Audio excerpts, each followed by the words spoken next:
This is womensleadershipsuccess.com radio, episode number 81. Do you sometimes question your leadership skills? Do you think only women like Marilyn Hewson, president of Lockheed Martin, Christine Lagarde, managing director of the International Monetary Fund, or Sheryl Sandberg, the COO of Facebook, can be great leaders? It's simply not true. Listen today and learn how to take small steps that will change your leadership skills and move you toward your goals. Welcome to Women's Leadership Podcast, showing you how to influence people, improve your performance, and advance your career. Brought to you by women's leadership and career expert Sabrina Braham and womensleadershipsuccess.com. Here's your chance to meet women trendsetters leading the way to success, accomplishment, and balance in business and life. No matter if you're a manager, CEO, or entrepreneur, join Sabrina for coaching and no-nonsense advice to improve your career and bottom line. This is Sabrina Braham with womensleadershipsuccess.com. Today we're interviewing Shawn Hunter. He is a serial entrepreneur, a best-selling author, founder and president of Mindscaling, a company dedicated to creating intelligent online learning products. For over, Hunter has interviewed, collaborated with, and filmed hundreds of leading business authors, executives, and business school faculty in an effort to assemble video learning solutions. And he's also written a wonderful book called The Small Acts of Leadership, 12 Intentional Behaviors That Lead to Big Impact. Welcome, Shawn. Hi, Sabrina. Thank you for having me. You're welcome. I've really enjoyed your book, and one of the questions that came up for me when I was reading it was, what was your inspiration to actually write this book? Well, it's interesting. My first book was about innovative cultures and innovative leadership, and it tries to do a lot. It covers a lot of expansive ground, and on some dimension, it can be sort of dense. And that is, not really accessible.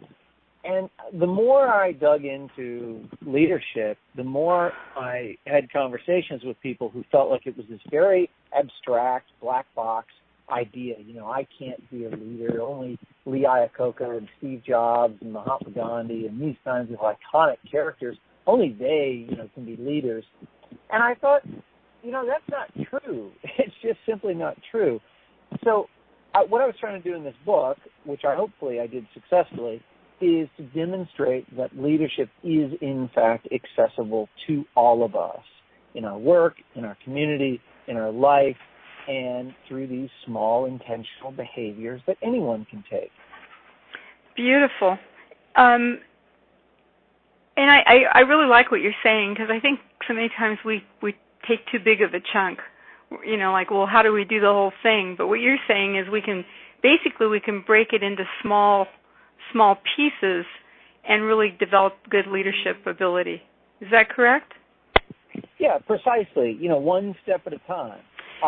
My example is I myself have to constantly remind myself of these principles and ideas that I write about and speak about. I'm in the middle of building a small company. We're growing quickly, and there's a lot of confusion, a lot of agility, a lot of sort of tumultuousness in the development of a small company. And when I reach those moments of indecision or, oh no, what do I do now?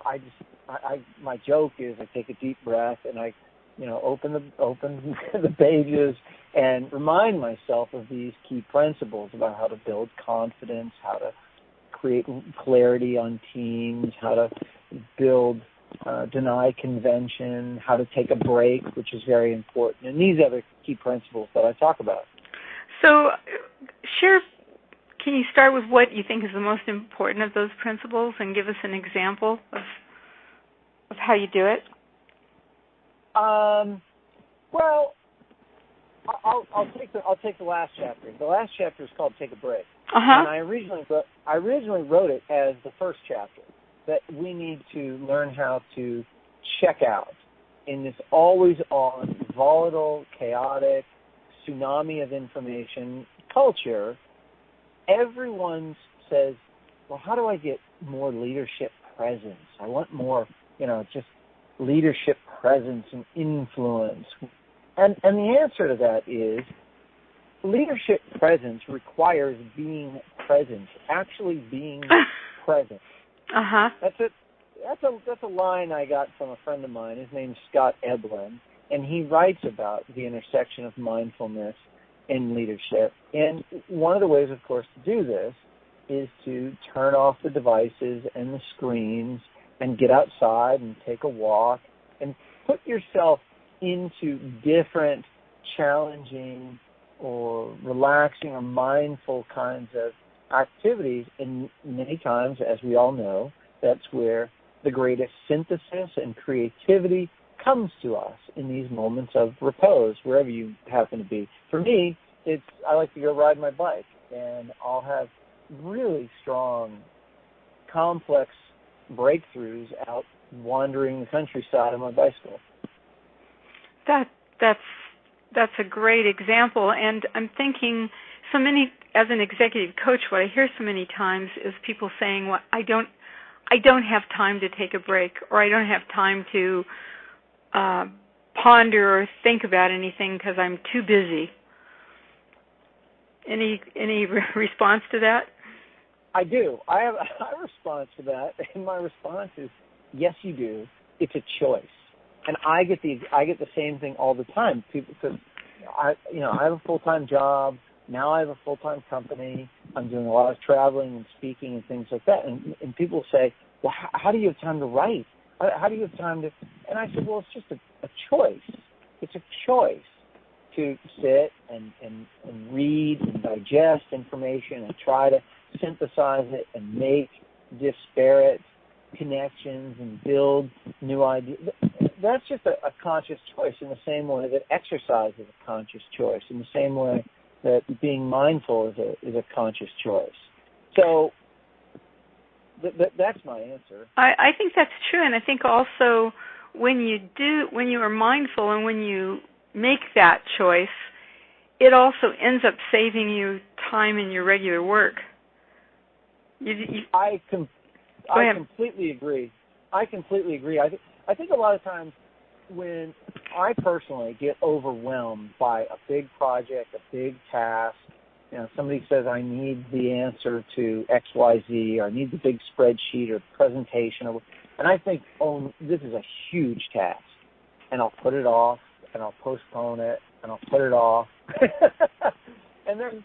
But the interesting thing is, when I actually sit down to do it, and I do the task, whatever it is, write the article, build the presentation, submit the report, send in the contracts, fill out the forms, whatever it is, the actual doing of it doesn't take nearly as long, nearly as much time as you anticipate that it will. It's more the doing of it that the anticipation. And so I would argue that all the time that you spend wringing your hands about, oh no, and the deadlines that you have in a week or 10 days or 2 weeks, in the time leading up to it, you're actually quietly, tacitly, passively working on that puzzle all the time. So, in the background. And so when you actually sit down and do it, you can synthesize all these different little ideas that you've put together over the past week or 2 weeks or 3 weeks or however long you procrastinated the project. I think that's really good advice. And you also talk about what are other key attributes that really help people to be luckier or make better decisions. Well, so for example, luck. You take the subject of lucky. Some people consider themselves lucky. Some people consider themselves not lucky. And interestingly, this can be a self-fulfilling prophecy. If you believe that you're a lucky person, you come to expect it. In other words, you start to describe upcoming experiences in a positive light. You start to describe upcoming interactions with other people, meetings, in a very positive sort of optimistic tone. In other words, you begin to anticipate your own good fortune, and that can have a self-fulfilling prophecy. The other thing that lucky people tend to do is they tend to deny any bad luck. In other words, they'll phrase things in terms of, well, it really could have been much worse. It could have turned out really terrible. I'll give you an example. I'm not certain this was in the study. I'm not certain I put it in the book, but we just had an election, right? And let's rewind to 2000. 2000 was Bush Gore and the famous, the hanging chads in Florida and the recount and all that. And interestingly, what some researchers did was they asked people, looks like this is going to go to the Supreme Court. Looks like we're not going to have an answer here for weeks in the future. If Bush is declared the winner, how will you feel? And they'd say, it'll be the end of the world. I won't be able to get out of bed. I won't be able to think straight. It's just going to be the end of all, the end of mankind. It'll be it'll be horrible. And then they ask those same people the following day, after the Supreme Court reaches their decision, how do you feel now? And more often they describe their feelings in that circumstance as, well, I guess it didn't go our way. I guess it's a real bummer, but things will work out. It'll be all right. I guess how bad can it be? So in other words, they'll tend to reframe both future and past experiences as really it could have been much worse, or it could be a lot worse. That's one of the traits of people who describe themselves as lucky. So they have a way to frame what has already happened in a way that is positive or shows some hope for the future, and they prepare in advance for things like a meeting, for instance, by thinking of the best possible outcome, not the worst. Yes. Now, I have a little bit of a twist to this. Okay. Which is a lot of the research demonstrates that instead of just pumping yourself up like, I can do this, I got this, like as in the old story of I think I can. If you instead ask self-inquisitive questions like, can I really do this? Do I have what it takes? Do I have the experience, the ideas to make a meaningful contribution? If you ask yourself those self-inquisitive kinds of questions, you'll have to answer them. And when you answer them, that bolsters your confidence because you're rehearsing the outcome. So instead of simply clenching your fist and stamping your feet or striking a power pose, if you ask yourself those self-interrogative questions, you'll have to answer them, and then you'll anticipate the outcome, and you'll visualize and rehearse what you're going to do in the moment.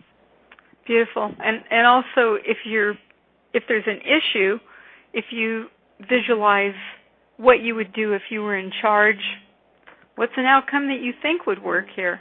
That's the same kind of thing, right? Wait, describe that question again. So what I'm saying is, let's say you're going into a meeting and you know the company's having an issue or a problem. If you act as if you are in charge of this and figure out what possible things might happen that would be good outcomes, that helps to boost your confidence too. Would that be true? Yes, to the extent that you can visualize and clearly describe outcomes that will absolutely boost your confidence. The other trick, it's not even a trick, it is to take action. Action creates clarity. Clarity creates communication and collaboration. I'll give you a quick example. As a company in India called HCL Technologies, big, global, high-tech company, and several years ago, some junior programmers got together and they approached their boss and said, we'd like to create our own internal social media networking site, like a Yammer, Facebook kind of internal social media site. And their bosses said, what a waste of time. Like, we can source that. There's vendors out there. We can license it. We can install it. We'll just use some third-party system. That's not our core business. Plus, if we make it, well, then you got to debug it, then you got to own it, then we got to task engineers to support it. We don't need that headache. And then the junior programmers, they went off and they made it anyway. They just did it. They ignored them and did it anyway. Mm-hmm. And as a result, then they brought the prototype, the working social media network called Meme, back to their boss, who said, "Oh, you've actually built it. Here's a prototype. Here's something I can play with. I can get on board with." And the point of the story is that action creates clarity, and building something, creating something of value, will more often be perceived as a welcoming gesture, a project somebody'd like to support, as opposed to something you pitch over the back of the napkin or around the water cooler, because then whoever you're speaking to, your boss or your colleagues, they'll perceive risk. So my recommendation is, instead of just pitching an idea, make a prototype, create a design, start to build it, get in action, take the action, because it'll be a gesture to your colleagues that, well, here I go. Well, I'm going to do this. You want to help? You want to get on board or not? Beautiful. That's really beautiful. How do you build self-confidence? Maybe the taking action is the way you do it. Is this related? It is. In the book, I talk about the 8 different sources of confidence, and I kind of outline these different 8 sources. And one of them is from Amy Cuddy's power posing, this piece of research that if you strike a power pose like Superman or Wonder Woman, it creates this warm cocktail in your brain that gives you a little boost of confidence.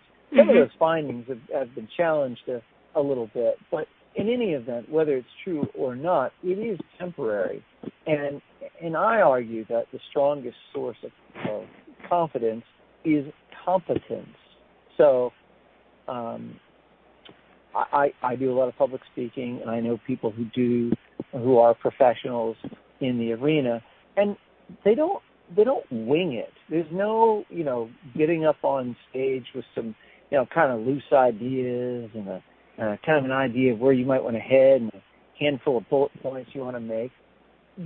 Truly the best deeply rehearse this content, to tailor it to an audience, and then they'll rehearse it so in the end it does look natural and it does have a high degree of confidence because the competence is behind it. It's well researched and well and thoroughly rehearsed and prepared. So in any discipline, whether you're preparing for a meeting, whether you're writing code, whether you're giving a presentation, whether you're trying to influence someone else, your own competence will bolster your confidence. That makes a lot of sense, and I like what you're saying about rehearsing. Rehearsing before you go into that important meeting, rehearsing before you have a conversation that's really important, and really knowing what your argument is, even knowing what the other person's argument is. Amen. Yeah. Right, Exactly. What's the difference between a performance goal and a learning goal? This is really important, and I'm drawing on a lot of the work of Carol Dweck, of course, in which if a performance goal is when you want to have an outcome, a positive outcome, you want to shine.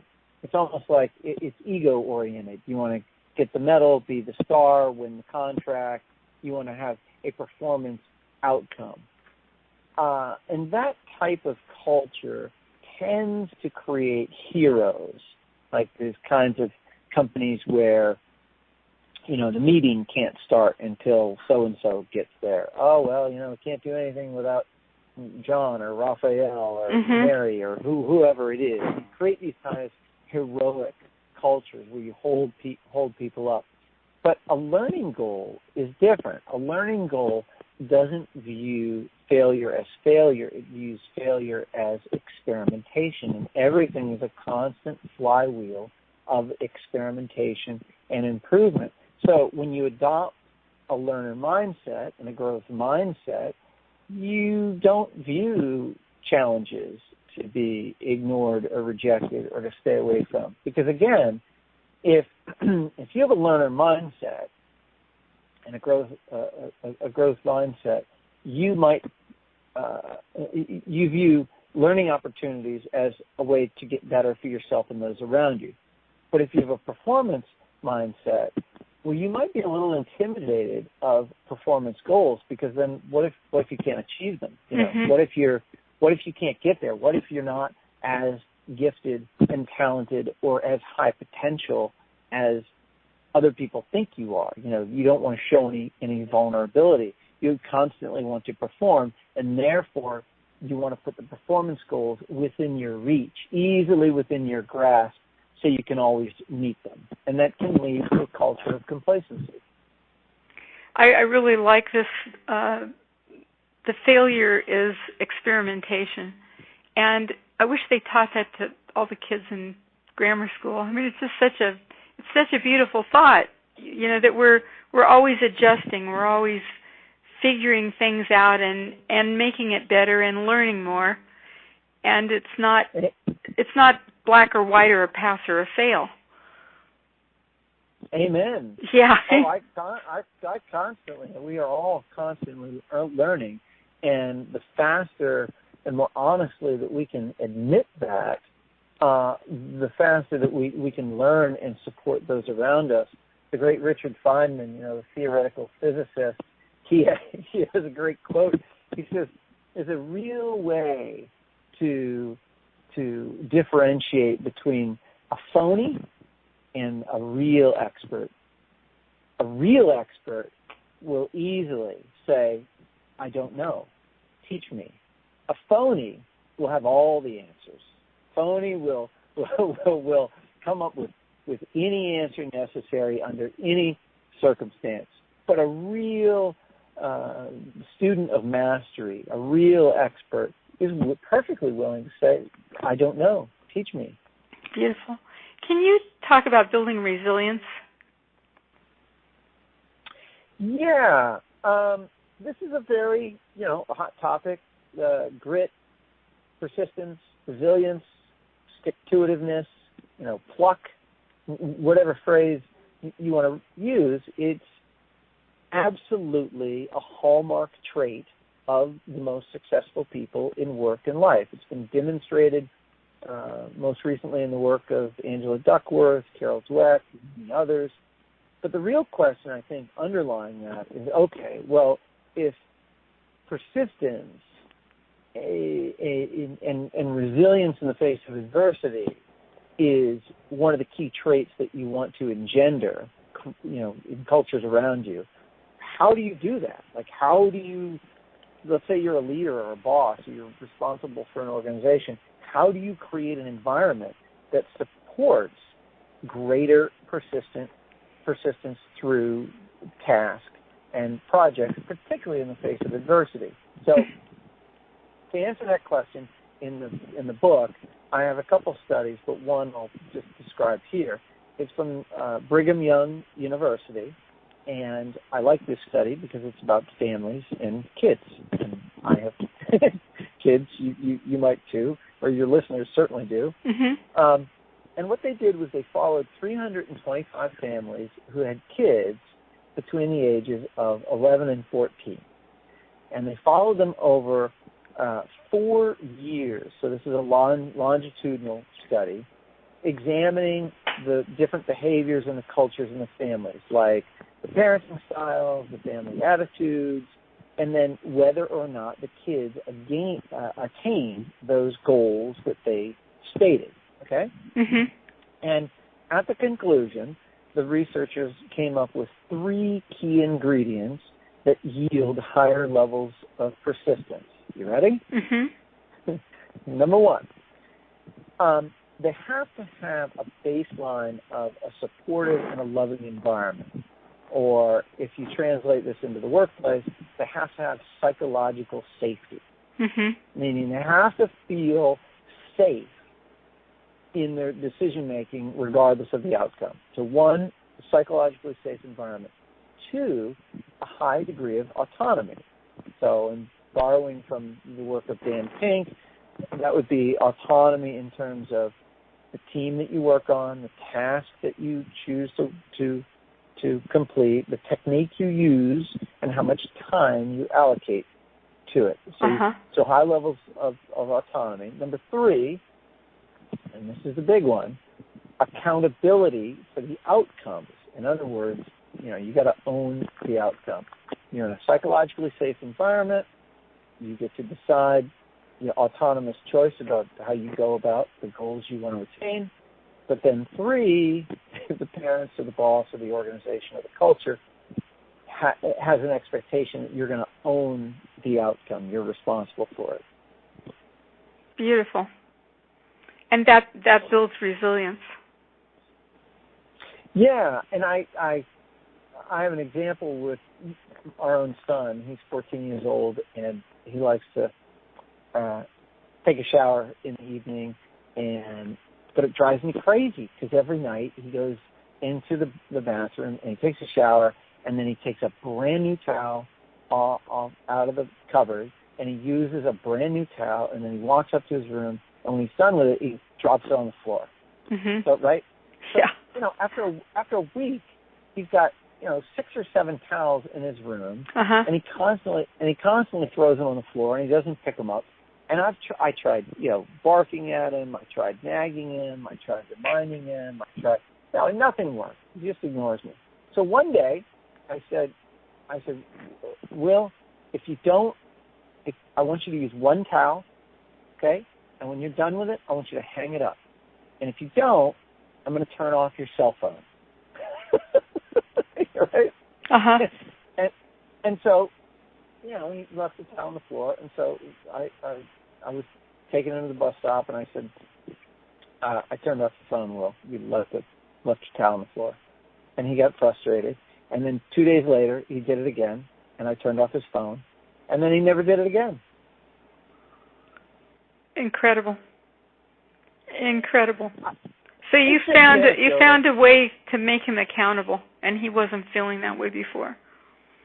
Well, I was trying to meet these 3 criteria of a supportive and loving environment, high degree of autonomy. I tell him he can do what he wants.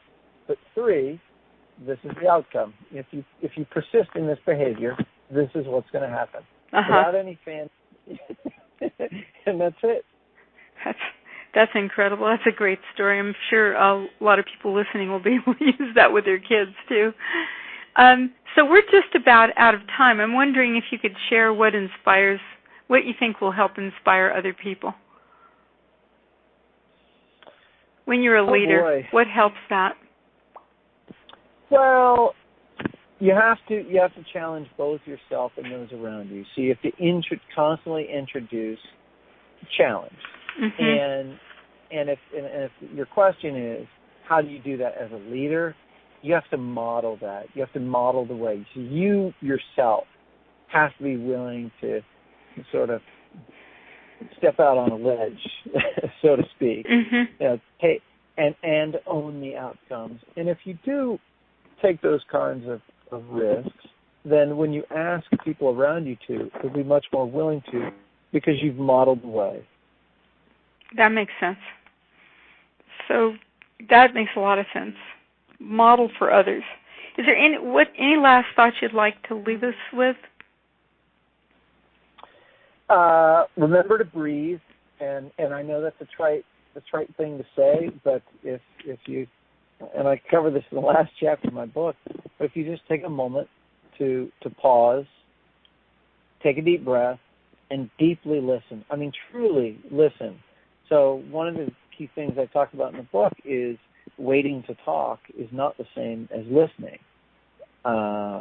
You need to constantly ask questions for which you honestly do not know the answer for. If you constantly ask confirmation confirming questions like, are you hungry? Do you want to go to lunch now? Those kinds of questions are saying, I'm hungry and I want to go to lunch now. So you have to get closer and closer to asking questions for which you honestly don't know the answer to. You'll not only learn more, but you'll build a deeper connection with those around you. Beautiful. Well, thank you very much for taking this time to talk to us today, and I wish you well on your new business. I'm truly delighted to do it. Thank you so much for the invitation. I hope you like this show. If you did, I would really appreciate your help. I need more great reviews in iTunes or Stitcher.com because every great interview we get allows more women like you to discover the show and will help them to succeed too. Please visit iTunes or Stitcher and subscribe to Women's Leadership Success podcast. Also, I really appreciate you sharing my show with your friends and associates. Thanks for listening. Thank you for joining your host, Sabrina Braham, on another Women's Leadership podcast. If you have questions or comments, you can email her at sabrina@sabrinabraham.com. Since 1989, Sabrina and her team have helped hundreds of women managers, business leaders, and entrepreneurs with valuable trainings, articles, books, and executive coaching. For additional tips, interviews, and free access to Great Leaders Today mini course, visit www.womensleadershipsuccess.com.